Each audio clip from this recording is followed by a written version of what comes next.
In this video, we are going to implement the looping mechanism by using the Foreach. So Foreach also one kind of a looping mechanism in C# programming language, which is useful for to take the each and every value from the collection. So here in the for each, we won't provided the any condition like the while and do while. Here in the for each, we are going to completely works on the group of the values, nothing but arrays. By using the for each, we are going to pick the each and every value from the array, then we are going to print that value from the array.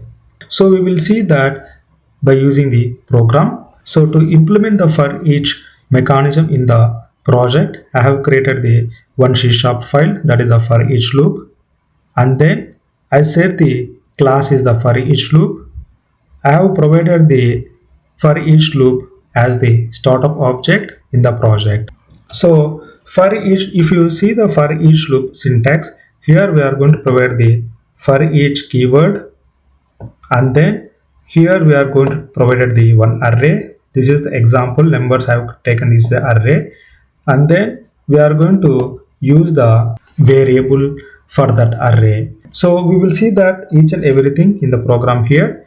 So before we are going to provide the for each, let me take the one array here. Let's say integer numbers is equal here, let's say 1 2 3 and 4. Okay, so that's it. Now let me take the for each. So for each, so what we have the discussion, by using the for each, we can iterate the each and every value from the array. Means we can take the each and every value from the array. Okay, so to take, so let's design the array as of now in the for each loop. So as of now, I'm taking the numbers array. Okay, syntax, so we have to take the name array like this. So target array is the very important in the for each loop. Okay, so after that, let's design the variable for this array. So for that, integer number I have taken, and then we have to use the in is the one kind of a C# keyword which is useful in the for each. Okay, so now that's it. So here whenever we are going to take the integer array, you have to use the integer only. You should not take the any boolean or let's say string. Okay, always you have to design the variable here number, what is the type of this array. Okay, so here that array type is the all values are in the integer format, so that you have to take the integer, or you can use the var also. If you would like to use the var, we can use the var also. Okay, anything is fine. So as of now, I'm taking the integer here, and I'm going to print the each and every number as of now. That's it. Okay, so now if you see the output, I'm seeing the 1 2 3 4. If you would like to add the message before the number, you can do that.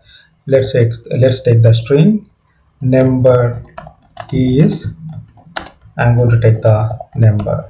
So now if you see the output, so number. Okay, all the values I have taken from the array, and then I have printed those values in the block. So this is also repeatedly it will be execute until your numbers is going to be empty. So once your number reach to the highest value, then your loop will be stop.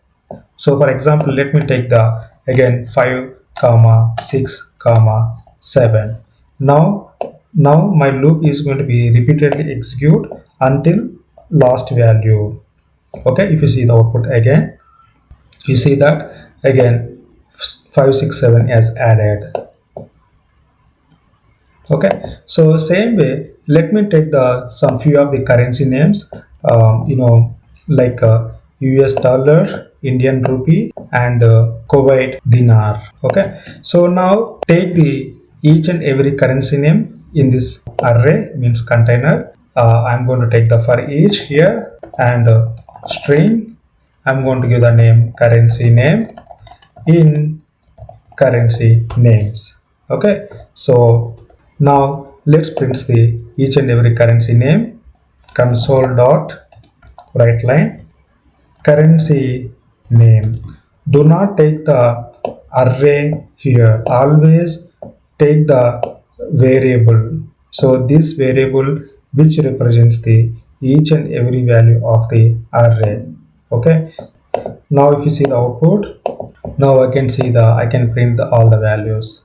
Okay, so in this process, if you wanted to print the only currency name which matches the, which contains the Indian, so I wanted to print that currency name only. How we can do that? In the sense, by using the if condition, we can check based on the condition is true, then we can print the currency name.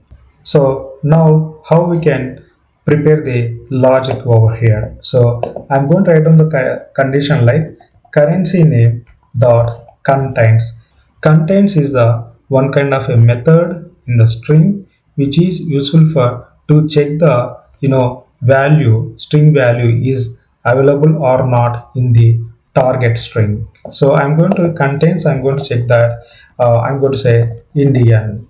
Okay, so in case of currency name, whatever the currency name which matches the, which contains the Indian, then I'm going to print that currency only, otherwise I won't print anything. Okay, that's it.